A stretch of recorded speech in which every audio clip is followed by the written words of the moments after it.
Hello my dear students, I welcome you to NEET-level. So here we will be discussing about the questions of EAPCET.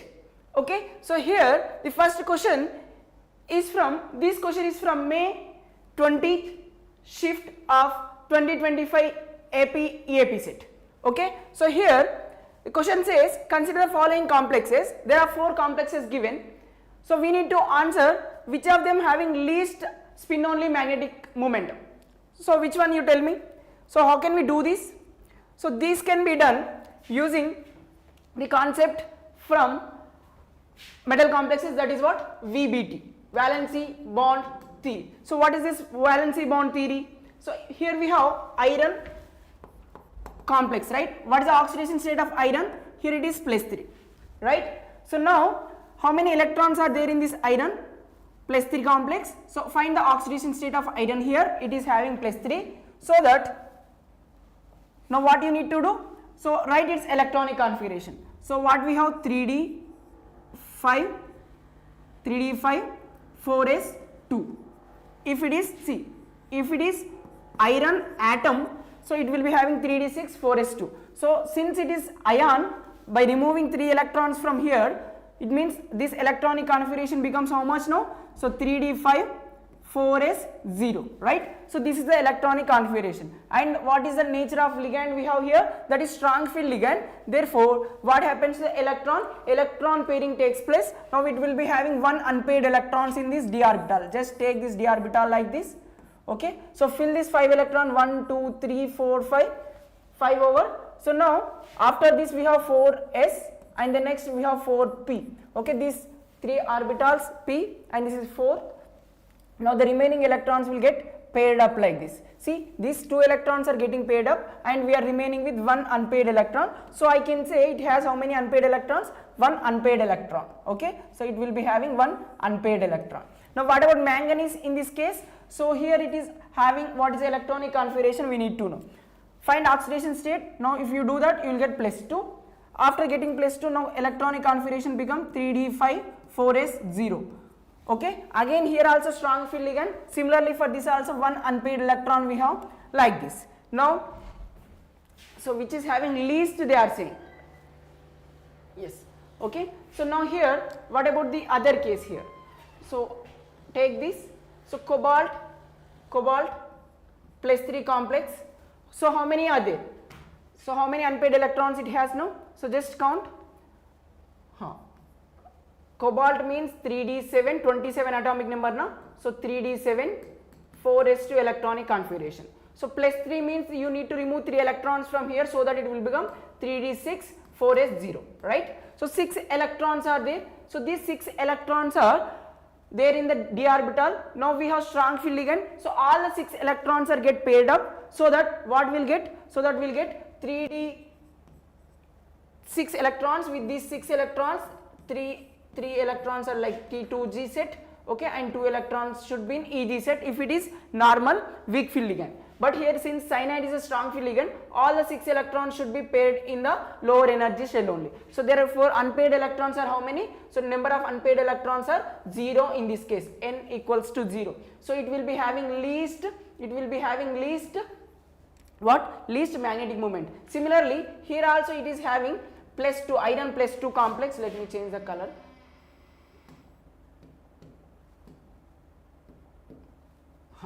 So here iron +2 complex, this one. So it will be having what configuration? So it will be having 3d6 electronic configuration with strong field ligand. So 3d6 means what I told you with strong field ligand, all the 6 electrons are in lower energy shell. So it means it will be having 0 unpaired electrons. So 0 unpaired electrons will gives the minimum magnetic moment. So minimum magnetic moment in these 2 cases, 4 and 2. So 4 and 2 are our options. That will be our answer.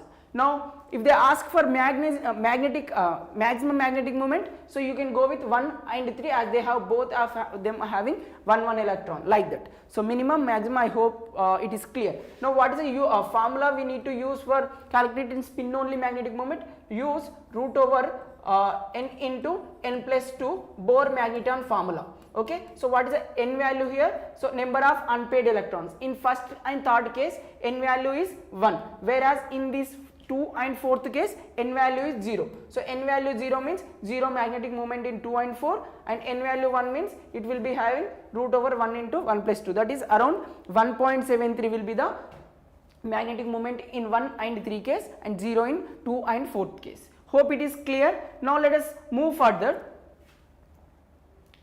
So here we have a question from electrochemistry. So before going to this, I just wanted to inform you about this course. See, we are launching our new upcoming courses for NEET 2026, okay, and NEET 2027 also. See, so for those who are studying class 12 and those who are already completed class 12 and looking for long term, it means a drop year, so they can opt for this power step to medicine. Okay, this is what repeaters batch. Okay, this is exclusively for repeaters.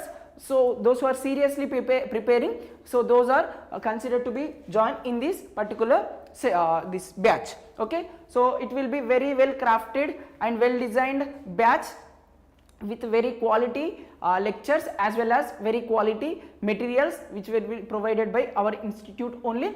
Okay, so classes will be both in online and offline mode. Okay, so offline mode you can have in Narayanaguda, Hyderabad. Okay, in online we have MedWorld app, so you can download this MedWorld app, so where you can access our live lectures in this, and we'll also be providing you the material and class lecture notes. After the class we will be sharing our notes also in this MedWorld app itself. Okay, so you can access all those once after you are joining this. Okay, the fees is very minimal, that is 3333 for this all the batches. And those who are of 11th class, okay, they have a batch called 2 steps to medicine. It means you are at 11th, so 12th is your next step. Okay, so 11th and 12th, so 2 years you have now for 2027, NEET 2027. Yes, so for your batch also it is 3333 is a batch fee. Okay, so you can choose that, and you can also have some demo lectures.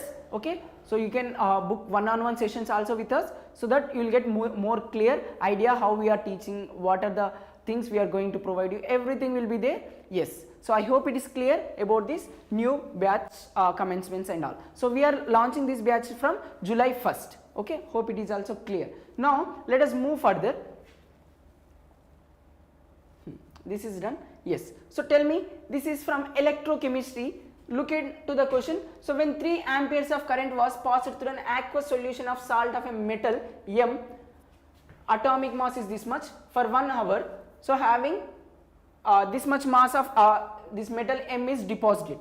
Okay, deposited at cathode. The value of N. See, this question is from electrochemistry, especially from Faraday's law. So what is this Faraday's law says? So here we have quantity of substance or amount of substance deposited will be directly proportional to the quantity of charge passed through the electrolytic solution. The weight of substances deposited will be directly proportional to quantity of charge passed, electricity is passed through it. That is what we learn in the Faraday's law, right? So now I am removing this proportionality, I am replacing it with some equivalent factor here, Z, okay, into Q. Okay, so this Z, okay, I can write it as E by F. So what is this E? Here it is, E means equivalent weight of that particular substance, and F means Faraday's. Okay, into Q means it's a charge, I can write I into T. Okay, so I want quantity of substance deposited. See, in this question they have given quantity of substance deposited. It is how much? 2.977 they have mentioned. So was the deposited at cathode for 1 hour supply. So what is the time here they mentioned? 60 minutes. So I just wanted to write in seconds. So 60 into 60 I am writing for 1 hour. So what is the current passed here? So that is 3 amps. Okay, so here equivalent weight is there now. So that is nothing but given weight by its equivalent weight, we will say number of gram equivalents. So here they have given equivalent weight. So equivalent weight means what? Molecular or molar mass divided by its valency factor or N factor we can write. So here I am writing molar mass of this substance. Okay, so this substance, so its molar mass is mentioned is as 106.4. okay, or atomic weight they mentioned, so that is what you need to take. So N factor I am taking N factor into Faraday. So Faraday value is 96500, so they have mentioned here, so you can use that. Okay, so what is the quantity they told? So they told the quantity deposited is 2.97 na, so 977. So now molar mass also we have, so we need to find this n factor. So it means, so 2.97 I am writing almost 3, and this molar mass or atomic weight is given, so write it as it is.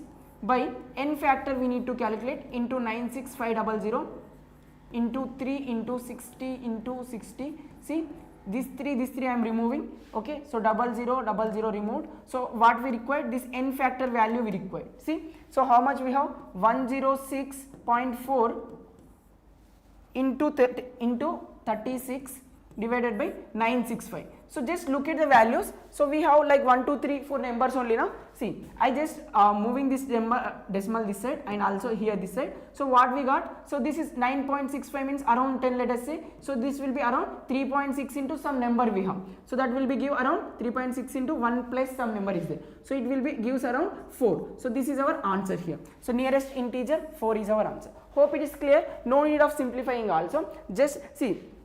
This is how you can save in this kind of exam. EAPCET is one of the most time consuming questions they will be included in this paper. So here if you balance the time management by using the simplest way to get the answer, so you can get more time while doing the questions and you can answer more questions.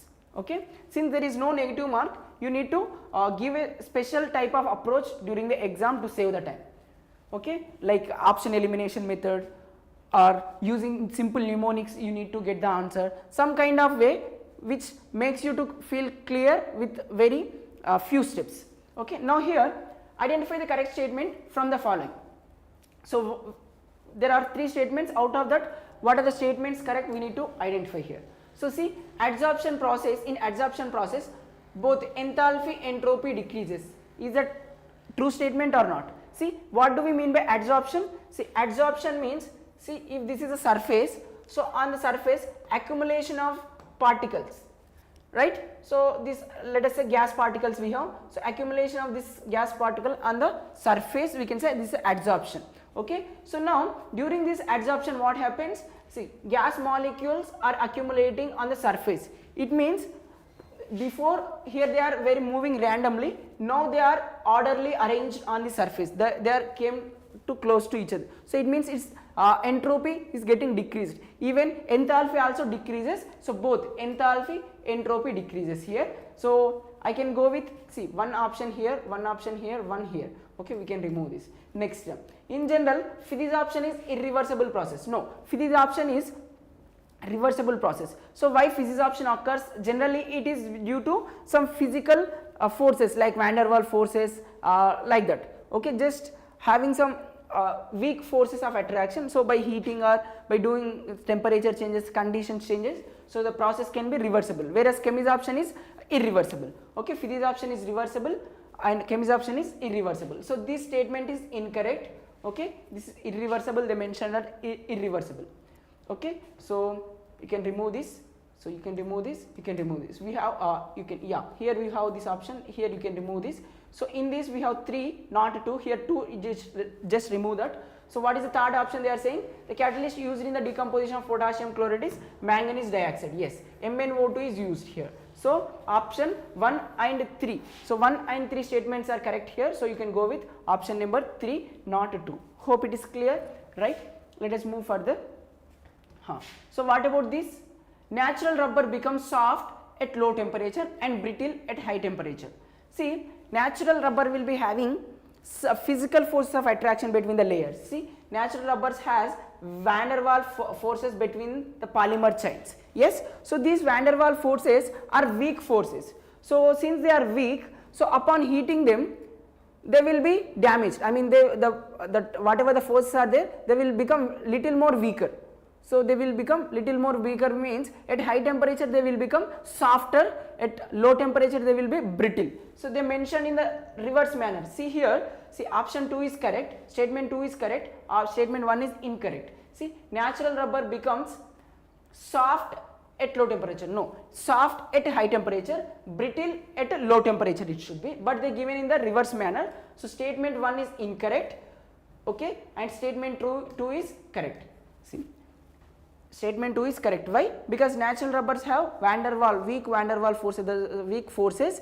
Okay, so upon heating, what happens at high temperature, these forces becomes weaker, therefore substance becomes softer. Okay, so at low temperature it will be brittle, or you can say hard. At high temperature it will be soft. But they told at high temperature, at low temperature it is soft. No, this is in the reverse manner they given. Statement 1 is incorrect, statement 2 is correct. So statement 1 is not correct, but statement 2 is correct. You can go with option number 4. Hope it is also clear. Now let us move. Here we have, look at this. See, there are 4 we need to match them. See, there are 4 reactions and their catalyst used in the production of or synthesis of these products. We need to identify. See, we know for production of chlorine from HCl. So what we will be using here? So C will be V2O5. So C will be V2O5 or CuCl2. So just check. So see, production of SO3. So where do we see this? Preparation of sulfuric acid we will use now. So in that what we require? So sulfur trioxide is required. So these upon hydrolysis what we will get? We will get sulfuric acid. Okay. So for this just go through the option. See, B I can go with V2O5. Yes. So C I can go with this one. Okay. And what about this decomposition or oxidation of ammonia? So it will be platinum and rhodium. Okay, rhodium gas we can use. So D1, so D1 is correct only. So D1 here we have. So and this one will be the remaining. So what we have? Like SO2Cl2 we use charcoal. So A3, so you can go with first option. Okay, then next. See, whatever the options you know, see there is nothing to like you have some options here. See, you have some clues here. At least by knowing 1 or 2 options, 1 or 2 answer, you can eliminate using the like whichever you know. Based on that you can eliminate the other wrong answers. Okay, so based on that you will get some of the options here. Here we have a question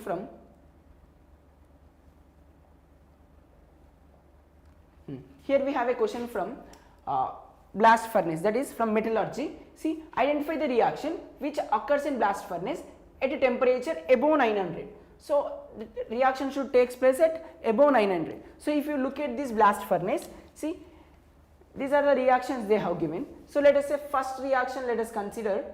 See, this reaction I am taking Fe2O3 plus CO, carbon monoxide. So this reaction is happening at what temperature? So this is at a 975 Kelvin temperature it is taking place. Okay, they are saying at 875 Kelvin it is taking place. It should above, we need to choose the reaction which is happening above 900 Kelvin. So see, this reaction Fe plus CO gives rise to Fe plus CO2. Here we have FeO plus CO, not this one. See, FeO plus CO, reduction completes at 1270 Kelvin. So this Fe, iron is forming at 1270 Kelvin. So that is what the option here. Hope it is also clear. Now this is again metallurgy, they might be like they will be focusing more in from EAPCET I am saying. So they will be focusing on fourth flotation as well as this blast furnace questions, fourth flotation, blast furnace, and minerals, I mean some minerals and their names. Okay, so what is a mineral or ore for iron or zinc or some other compound, they will be asking like that. Okay, so siderite is a mineral for what, like that they will be asking. Okay, we need to identify. And what is the composition of bronze, brass, these questions also asking from the EAPCET. Just focus on this in metallurgy. So this will be very important when it comes to metallurgy topic. Okay. The next here we have alkaline oxidative fusion of MnO2. So take MnO2. Okay. So oxidative fusion. So in alkaline medium, let us say alkaline medium. So this will be giving us K2MnO4. So KOH if you consider like this. So what is the oxidation state here? +6. Now this is our gives X, this is our X, okay. The products formed when X undergoes disproportionation. So when X undergoes disproportionation reaction, we will get the oxidized product. See, it is already in 6. The oxidized product means what? It should be definitely the higher oxidation state, that possible only one product we have, MnO4 minus plus 7, right? Okay, and along with this we will get MnO2. Okay, so along with this we will get MnO2, this in acidic medium. Okay, so what they are saying in acidic medium, see, along with this we will get MnO2 and also water as a other product. Okay, so these are the 3 products we will be getting in this reaction. So KMnO4, MnO2, H2O. So we have option number 4 as the answer. So again, so preparation properties of KMnO4 and K2Cr2O4 O7 are very important topics from D block elements. These 2 should not be skipped by any of you. Okay, you can focus on these 2 topics.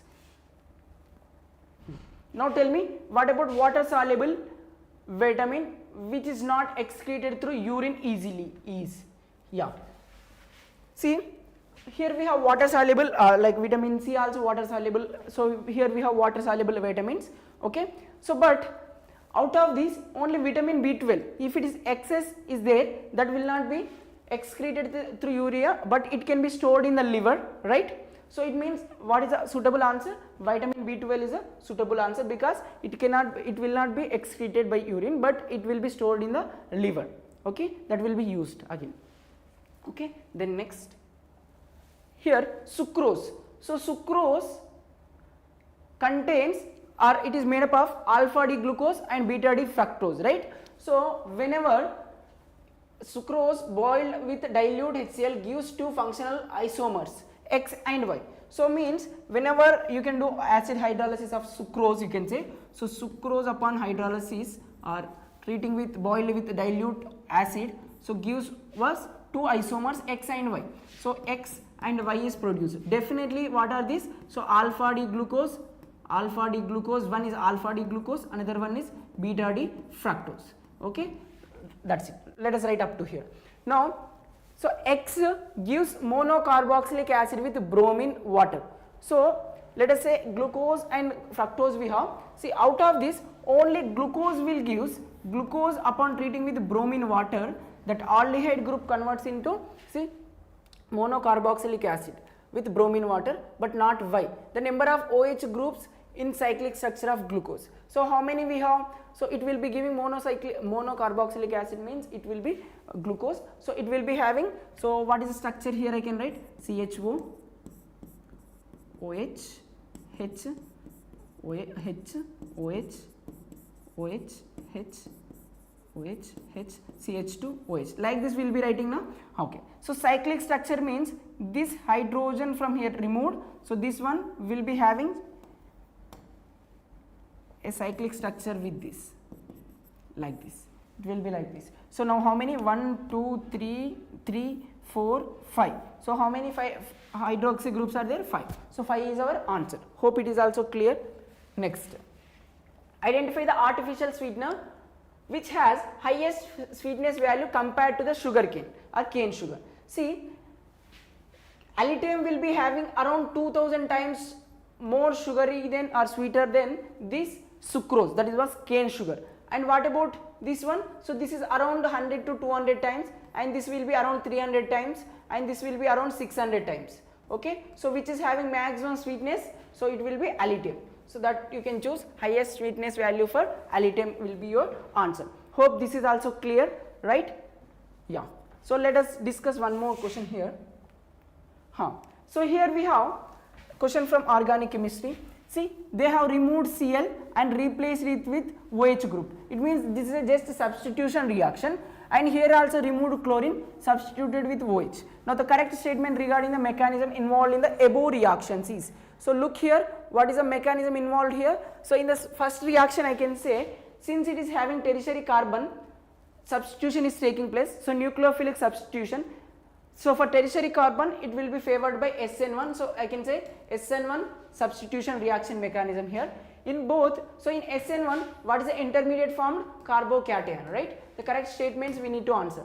in both CCl bond is cleaved, that is fine. In the slow step of the reaction, no. In the first step, in the SN1 reaction, the slowest step is cleavage of Cl and formation of carbocation. So for first reaction it is correct, but for second reaction that is not correct. So what is the rate determining step in this aromatic nucleophilic substitution reaction? See, this nitro group will withdraw electrons towards itself and creates positive charge on this,